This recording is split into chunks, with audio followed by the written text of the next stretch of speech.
Gandhi and the western world by Louis Fischer. आइए इस ऐसे की समरी को हिंदी में पढ़ते हैं। यह निबंध महात्मा गांधी जी के बारे में वर्णन करता है, जो न केवल भारत में बल्कि पश्चिमी दुनिया पर उनके प्रभाव पर जोर देता है। फिशर अपनी यात्रा का वर्णन करते हुए शुरू करते हैं, जहां वे गांधी की जीवनी के लिए सामग्री इकट्ठा करने के लिए भारत गए थे, यह बताते हुए कि भारत और अन्य देशों के सामाजिक मुद्दों में समानताएं हैं, जिसमें सामाजिक क्रांति की आवश्यकता शामिल है। लुईस फिशर गांधी के गांव में उनके साथ रहने के अपने समय को याद करते हैं, गांधी की जमीनी सहज प्रकृति का अवलोकन करते हुए और उनकी समतावादी रवैये को नोट करते हुए।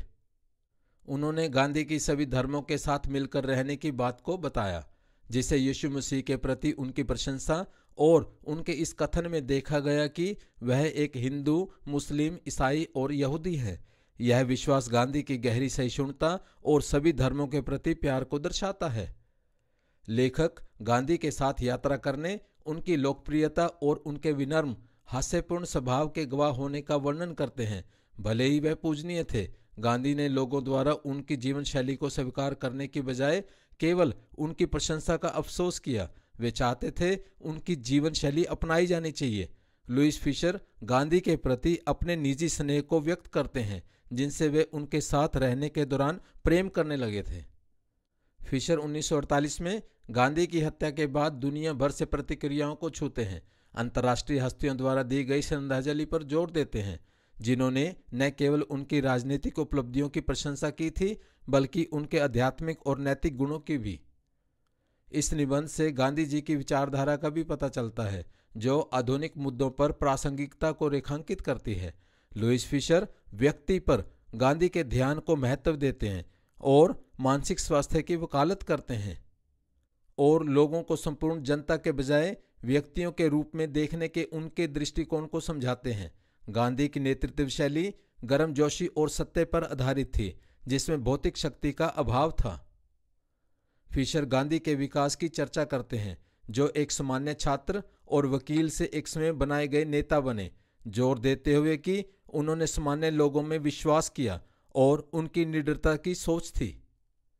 वह अहिंसा और नागरिक अवज्ञा के एक कट्टर जीवन पर्यंत चैंपियन थे, जो हेनरी थोरो की विचारधारा से प्रेरित थे, और उन्होंने भौतिकवाद और शक्ति प्राप्त करने के लिए आधुनिक जुनून का विरोध किया।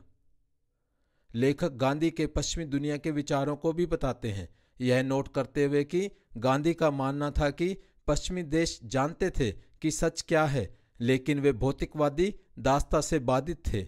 गांधी ने सिद्धांतों पर भौतिक संपत्ति से अधिक मूल्य रखा, जो उन्होंने सच्ची समृद्धि माना।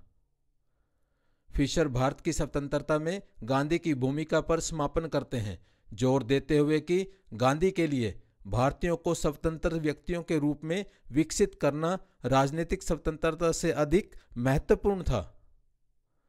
वह गांधी को एक सच्चा अंतर्राष्ट्रीय व्यक्तित्व के रूप में प्रस्तुत करते हैं, जिनका जीवन उद्देश्य की शुद्धता, मानवता, सत्य के प्रति समर्पण और महानता की भावना को प्रकट करता है, जिससे वह न केवल 20वीं सदी के बल्कि सभी समय के महत्वपूर्ण व्यक्तित्व बनते हैं। Thank you.